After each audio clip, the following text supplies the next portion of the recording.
The Improbable Ape, A Journey Through the Astronomical Odds of Human Existence, by Rob Corley. Written and produced by Rob Corley, the technologies of imagination that lifted humanity from scattered tribes to global civilization came with a terrible price: the power to destroy ourselves. For the first time in Earth's history, a single species had developed the ability to end its own story, not through gradual decline or environmental collapse, but in a matter of hours, through the deliberate unleashing of forces that could sterilize the planet. Since 1945, when we first split the atom and gave ourselves the power to split the world, humanity has danced on the razor's edge of self-destruction. We've come within minutes, sometimes seconds, of ending our own story. Not once, not twice, but dozens of times, each incident a cosmic roll of the dice that somehow came up in our favor. The mathematics of our survival are staggering. Each near miss required an improbable confluence of events. The right person in the right place at the right time, making the right decision under unimaginable pressure. Technology failing at precisely the right moment. Communication breaking down and then miraculously being restored. Human intuition overriding computer calculations. A single vote, a moment's hesitation, a flash of doubt that saved 8 billion lives. We are not here because we were destined to survive. We are here because we got lucky, repeatedly, impossibly, magnificently lucky. This is the story of those moments when the future of human civilization hung by a thread so thin it was almost invisible, and somehow, against all odds, that thread held. The broken arrow that almost broke America. January 24th, 1961. AB-52 Stratofortress lumbers through the night sky over North Carolina, carrying a payload that could rewrite the map of the eastern United States. In its bomb bay hang two Mark 39 hydrogen bombs, each one 260 times more powerful than the weapon that destroyed Hiroshima. The crew is tired. They've been flying for hours on a routine airborne alert mission, part of Operation Chrome Dome, the Strategic Air Command's program to keep nuclear-armed bombers in the air 24 hours a day, ready to strike the Soviet Union at a moment's notice. It's tedious work, flying endless circles over American airspace, but it's also the backbone of nuclear deterrence. At 12:30 a.m., something goes catastrophically wrong. A fuel leak triggers a cascade of failures that tears the aircraft apart in mid-air. The B-52 disintegrates over the sleeping countryside near Goldsboro, North Carolina, scattering debris across tobacco fields and pine forests. As the bomber breaks apart, both nuclear weapons are released, tumbling toward the towns below. Each bomb weighs 7,600 pounds and carries the destructive power of 3.8 megatons of TNT, enough to level everything within a 17-mile radius and spread lethal radiation across an area the size of Pennsylvania. 8 million people sleep peacefully below, unaware that death is falling toward them at terminal velocity. The first bomb's parachute deploys. It drifts down gently, almost peacefully, its arming sequence activating step by step as it falls. This is exactly what the weapon is designed to do when dropped in combat: arm itself during descent and detonate at the optimal altitude for maximum destruction. 5 of the 6 safety mechanisms fail. The bomb is now fully armed and ready to detonate on impact. Only one thing stands between the weapon and nuclear catastrophe: a single low-voltage switch, no bigger than a household light switch. If it closes, the bomb explodes. If it stays open, 8 million people live to see another sunrise. The switch stays open. By margins so thin they defy comprehension, the United States avoids becoming the first nation to accidentally nuke itself. The bomb lands in a muddy field, its plutonium core intact, its conventional explosives silent. When bomb disposal experts arrive, they find the weapon so close to detonation that one later writes, "It would have been bad news, in spades." The second bomb crashes into a swamp, burying itself so deep that part of it remains there to this day, a radioactive time capsule of humanity's brush with self-destruction. The military tries to recover it, but the weapon has sunk too far into the muck. They buy the land, fence it off, and post guards. Somewhere beneath a North Carolina swamp, a hydrogen bomb still waits. This is how close we came to losing the Cold War before it really began. Not to enemy action, but to mechanical failure and the cosmic flip of a coin that happened to land on the side of human survival. The Man Who Saved the World. October 27th, 1962. The world holds its breath as two superpowers stare each other down across the Florida Straits. Soviet missiles in Cuba, American blockade ships in the Caribbean. Nuclear war has never been closer. In Washington, President Kennedy and his advisors debate their options in the cabinet room. Military leaders push for immediate airstrikes against the missile sites. Some call for a full invasion of Cuba. The pressure to act, to show strength, to not appear weak in the face of Soviet aggression, is overwhelming. In Moscow, Premier Khrushchev faces similar pressures from his own hardliners. The Soviet Union cannot be seen to back down from American threats. National honor is at stake. The credibility of the communist system hangs in the balance.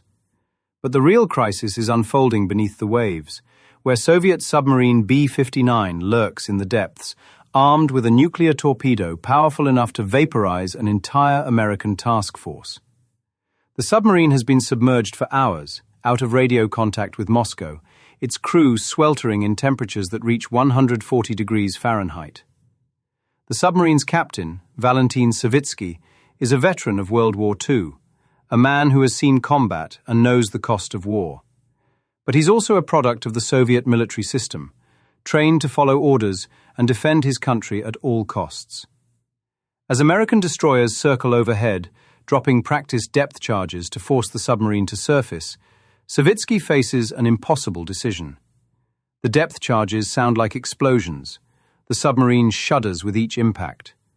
The crew, already pushed to the edge by heat and stress, begins to panic.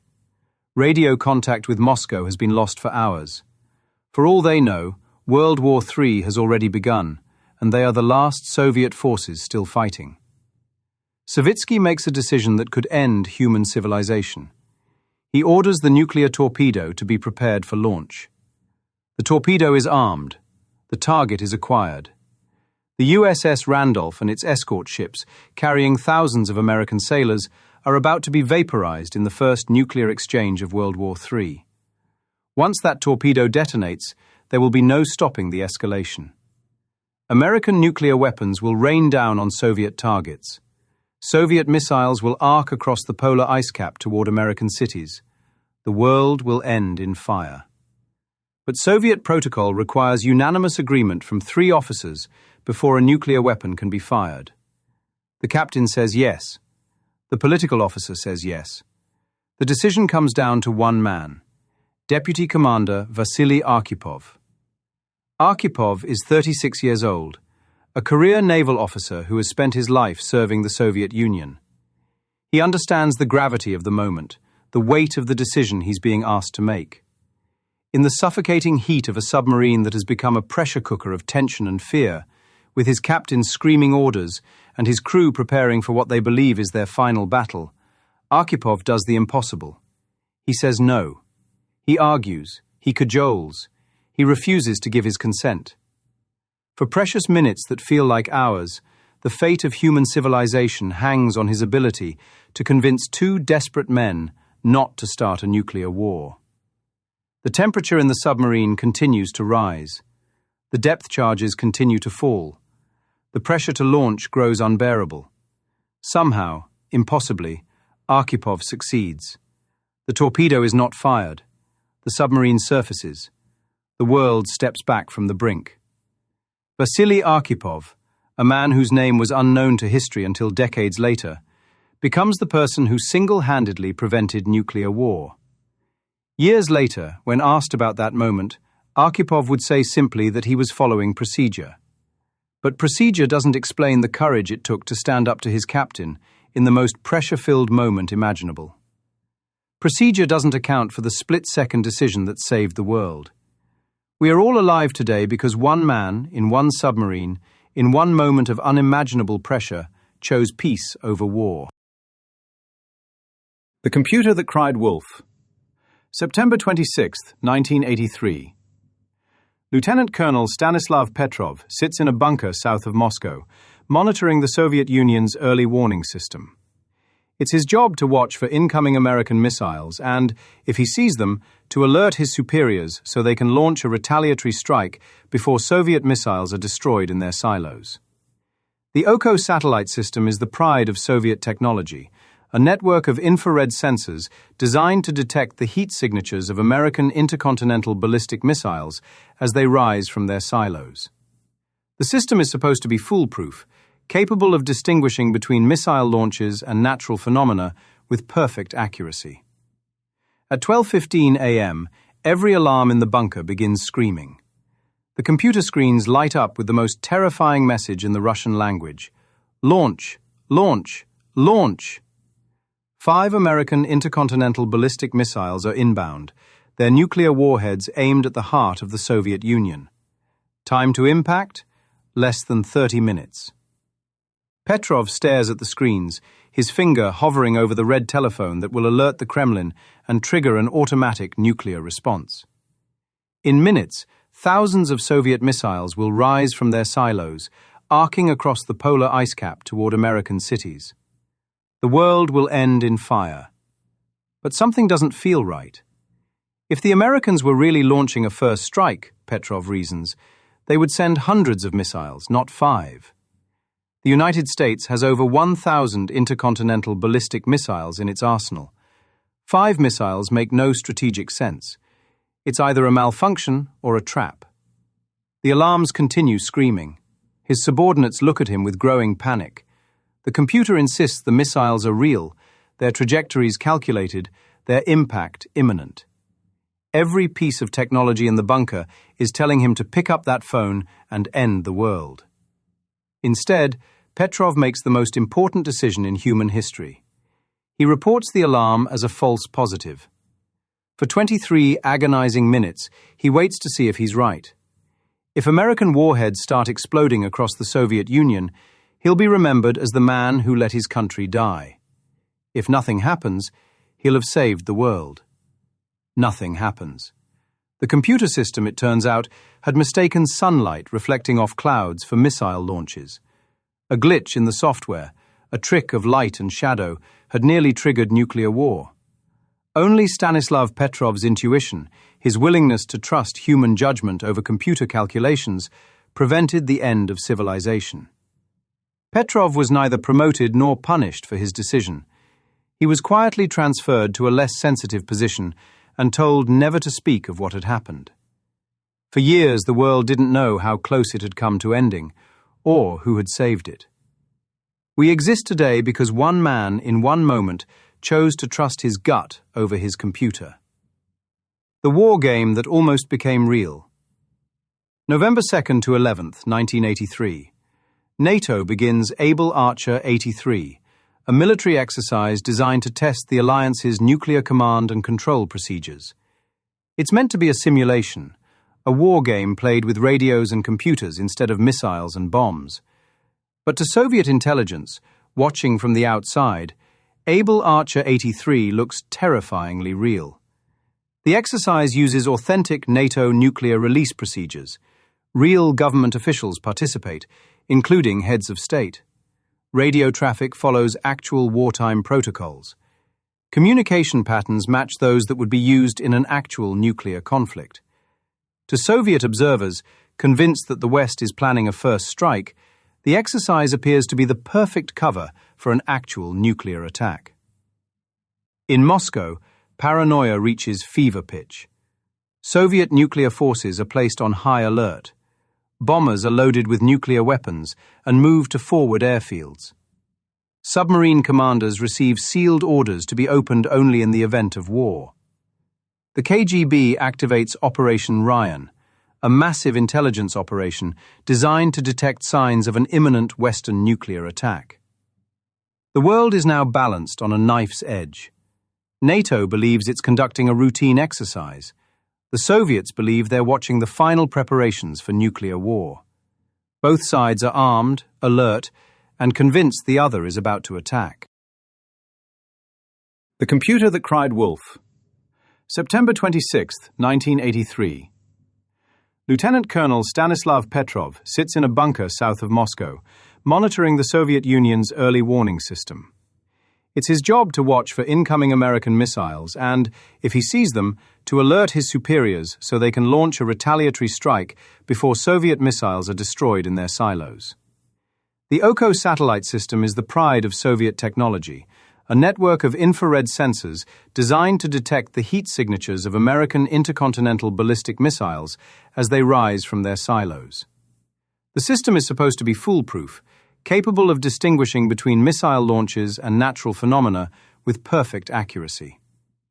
At 12:15 a.m., every alarm in the bunker begins screaming. The computer screens light up with the most terrifying message in the Russian language: "Launch! Launch! Launch!" 5 American intercontinental ballistic missiles are inbound, their nuclear warheads aimed at the heart of the Soviet Union. Time to impact? Less than 30 minutes. Petrov stares at the screens, his finger hovering over the red telephone that will alert the Kremlin and trigger an automatic nuclear response. In minutes, thousands of Soviet missiles will rise from their silos, arcing across the polar ice cap toward American cities. The world will end in fire. But something doesn't feel right. If the Americans were really launching a first strike, Petrov reasons, they would send hundreds of missiles, not 5. The United States has over 1,000 intercontinental ballistic missiles in its arsenal. 5 missiles make no strategic sense. It's either a malfunction or a trap. The alarms continue screaming. His subordinates look at him with growing panic. The computer insists the missiles are real, their trajectories calculated, their impact imminent. Every piece of technology in the bunker is telling him to pick up that phone and end the world. Instead, Petrov makes the most important decision in human history. He reports the alarm as a false positive. For 23 agonizing minutes, he waits to see if he's right. If American warheads start exploding across the Soviet Union, he'll be remembered as the man who let his country die. If nothing happens, he'll have saved the world. Nothing happens. The computer system, it turns out, had mistaken sunlight reflecting off clouds for missile launches. A glitch in the software, a trick of light and shadow, had nearly triggered nuclear war. Only Stanislav Petrov's intuition, his willingness to trust human judgment over computer calculations, prevented the end of civilization. Petrov was neither promoted nor punished for his decision. He was quietly transferred to a less sensitive position and told never to speak of what had happened. For years, the world didn't know how close it had come to ending, or who had saved it. We exist today because one man, in one moment, chose to trust his gut over his computer. The war game that almost became real. November 2nd to 11th, 1983. NATO begins Able Archer 83, a military exercise designed to test the alliance's nuclear command and control procedures. It's meant to be a simulation, a war game played with radios and computers instead of missiles and bombs. But to Soviet intelligence, watching from the outside, Able Archer 83 looks terrifyingly real. The exercise uses authentic NATO nuclear release procedures. Real government officials participate, including heads of state. Radio traffic follows actual wartime protocols. Communication patterns match those that would be used in an actual nuclear conflict. To Soviet observers, convinced that the West is planning a first strike, the exercise appears to be the perfect cover for an actual nuclear attack. In Moscow, paranoia reaches fever pitch. Soviet nuclear forces are placed on high alert. Bombers are loaded with nuclear weapons and moved to forward airfields. Submarine commanders receive sealed orders to be opened only in the event of war. The KGB activates Operation Ryan, a massive intelligence operation designed to detect signs of an imminent Western nuclear attack.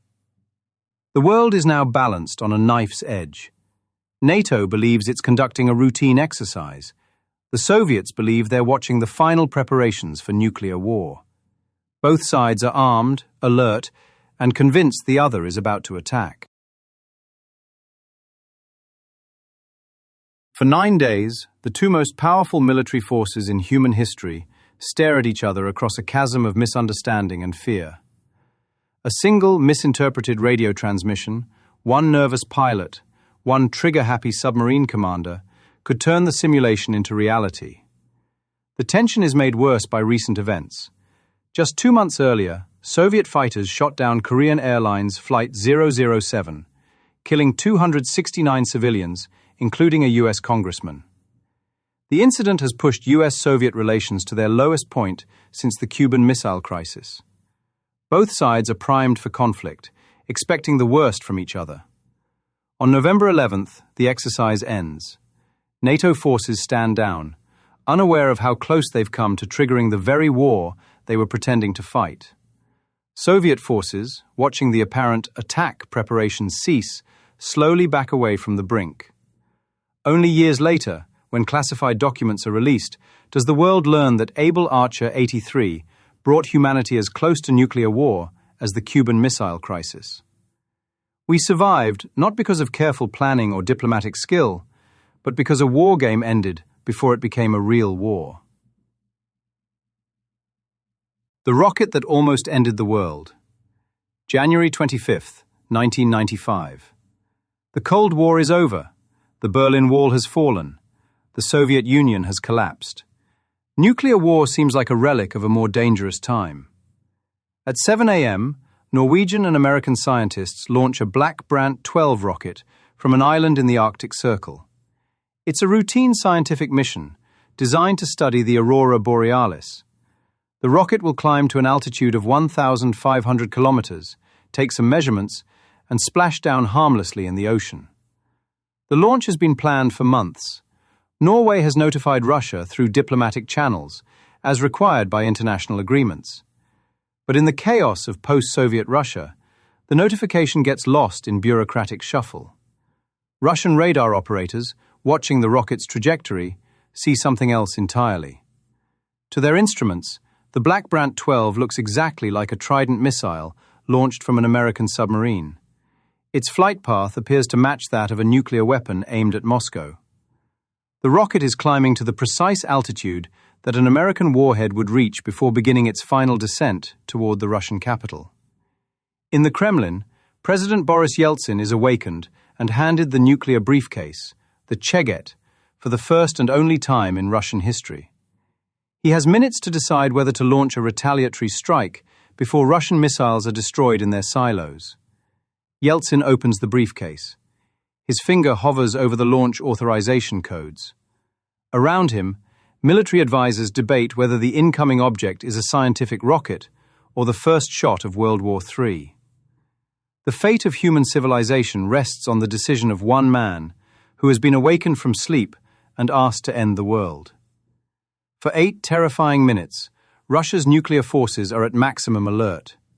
Submarine commanders receive preliminary launch orders. Missile crews prepare for the final command that will send hundreds of warheads arcing toward American cities. The world teeters on the edge of nuclear war, 4 years after the Cold War supposedly ended. Then, as suddenly as it began, the crisis ends. The rocket's trajectory becomes clear. It's heading for the ocean, not Moscow.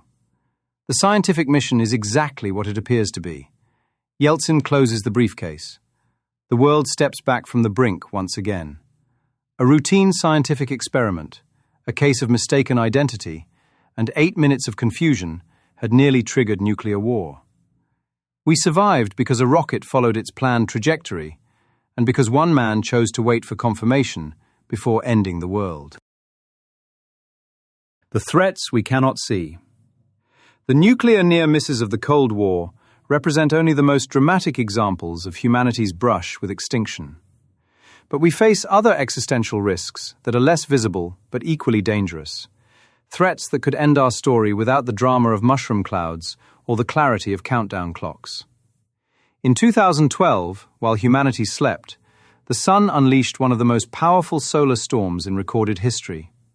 A massive coronal mass ejection, a billion-ton cloud of superheated plasma, erupted from the solar surface and raced toward Earth at 3 million miles per hour. If this storm had hit our planet directly, it would have been an extinction-level event for technological civilization. The electromagnetic pulse would have destroyed power grids across entire continents. Satellites would have been fried, GPS systems would have failed, the internet would have collapsed.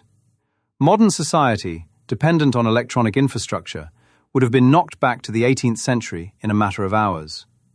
But the storm missed Earth by just 9 days. 9 days. In cosmic terms, the blink of an eye.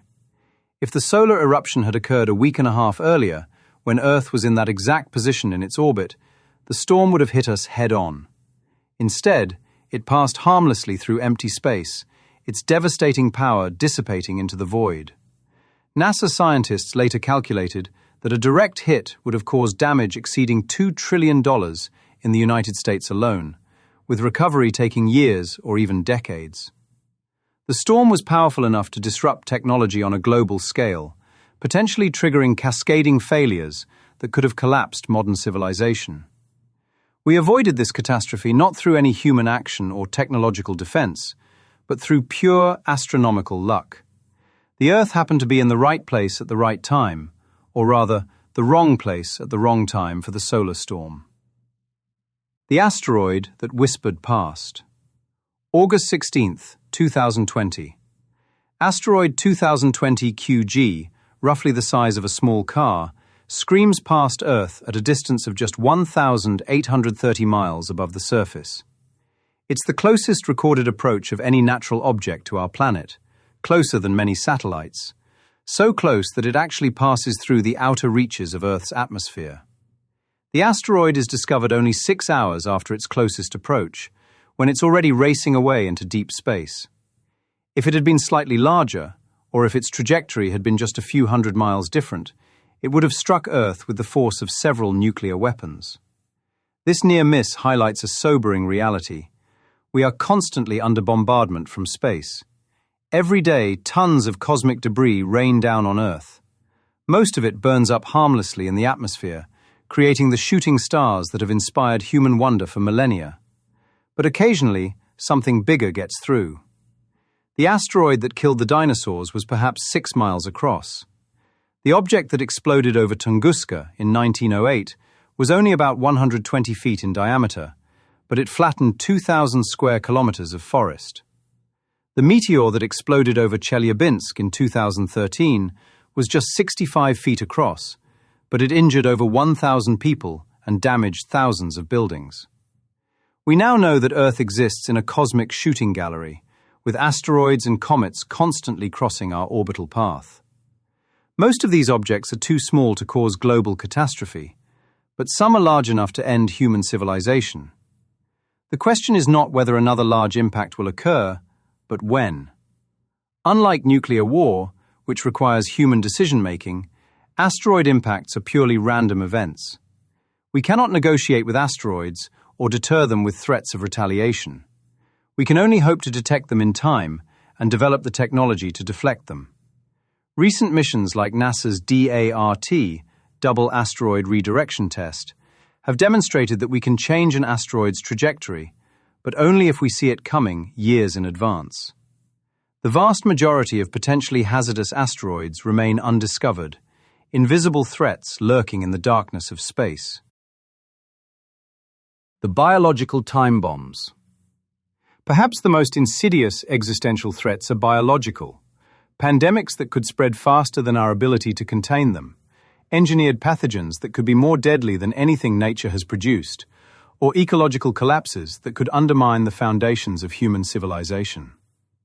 The COVID-19 pandemic, which killed millions and disrupted global society for years, was caused by a relatively mild virus compared to what nature is capable of producing. The 1918 influenza pandemic killed an estimated 50 to 100 million people when the global population was less than 2 billion. A similar pandemic today, with our interconnected world and much larger population, could be catastrophic. But natural pandemics pale in comparison to the potential threats from engineered pathogens. Advances in biotechnology have made it increasingly possible to create viruses and bacteria with enhanced virulence, transmissibility, or resistance to treatment. The same tools that promise to cure genetic diseases could also be used to create biological weapons of unprecedented destructive power. The risk is not just from state actors or terrorist groups, but from accidents in research laboratories. The more we study dangerous pathogens, the greater the risk that one will escape containment. Several near misses have already occurred, including incidents at high-security laboratories in the United States and other countries. Climate change represents another form of slow-motion existential risk. While unlikely to directly cause human extinction, severe climate disruption could trigger cascading failures in food systems, water supplies, and social institutions that could lead to civilizational collapse. The collapse of previous civilizations, from the Maya to the Roman Empire, often involved environmental factors that undermined their ability to sustain large populations. The artificial intelligence paradox. The development of artificial intelligence presents perhaps the most complex existential risk humanity has ever faced. AI has the potential to solve many of our greatest challenges: climate change, disease, poverty, even the threat of asteroid impacts. But it also poses risks that are difficult to quantify or prepare for. Unlike other existential risks, which threaten to destroy human civilization, advanced AI could potentially replace it. If we succeed in creating artificial general intelligence that surpasses human cognitive abilities, we may find ourselves in the position of our ancestors' prey animals, dependent on the goodwill of a more intelligent species for our survival. The challenge is that the same research that could lead to beneficial AI also increases the risk of creating AI systems that are misaligned with human values or that develop goals incompatible with human survival. The window between achieving human-level AI and superintelligent AI may be very narrow, leaving little time to ensure that these systems remain under human control.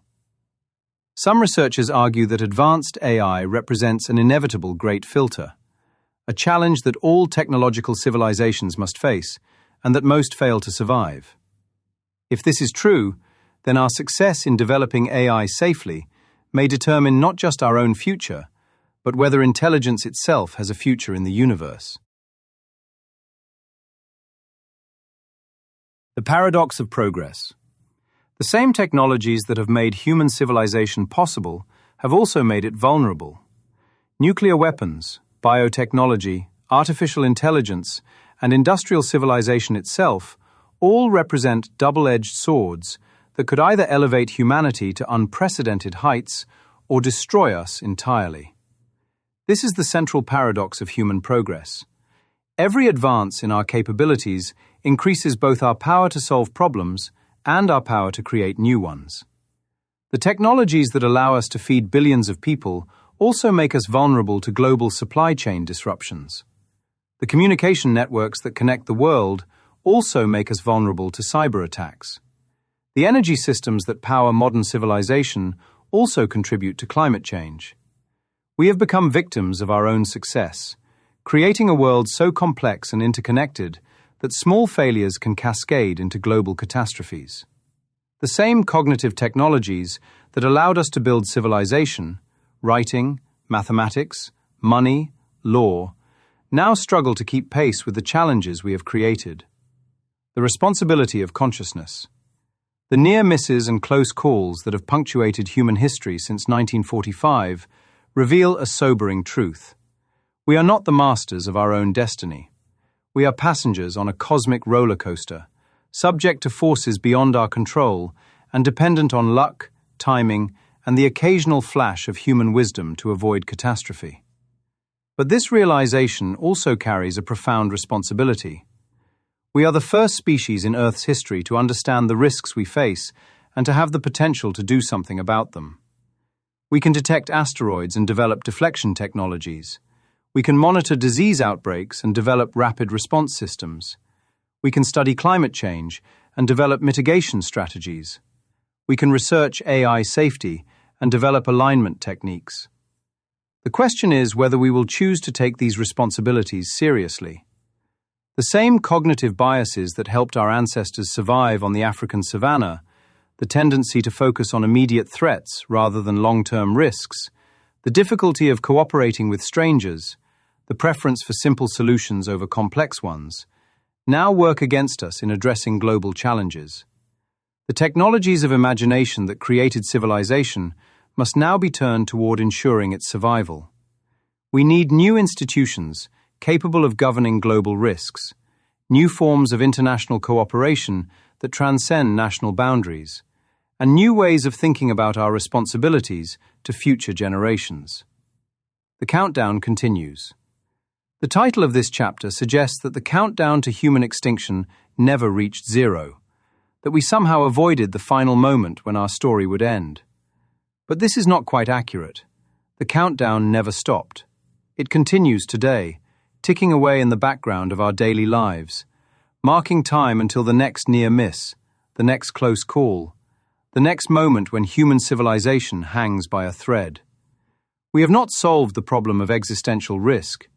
We have only postponed it. The nuclear weapons that nearly destroyed us in the 20th century still exist, many of them on hair-trigger alert. New biological threats emerge constantly. Climate change accelerates. Artificial intelligence advances rapidly. Asteroids continue their silent orbits through the solar system. The difference is that we now understand the nature of the game we are playing. We know that human civilization is fragile, that our survival depends on a combination of wisdom, luck, and constant vigilance. We know that the technologies that created our power also created our vulnerability. Most importantly, we know that the countdown can be stopped, not by eliminating all risks, which is impossible, but by reducing them to manageable levels and developing the resilience to survive the challenges we cannot prevent. The improbable ape that survived cosmic fine-tuning, biological evolution, and the rise of consciousness now faces its greatest test, learning to survive its own success.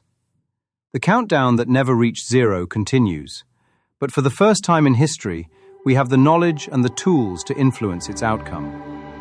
Whether we choose to use them wisely will determine whether the most improbable story ever told has a happy ending, or whether it ends with a countdown that finally reaches zero. The clock is still ticking. The choice is still ours.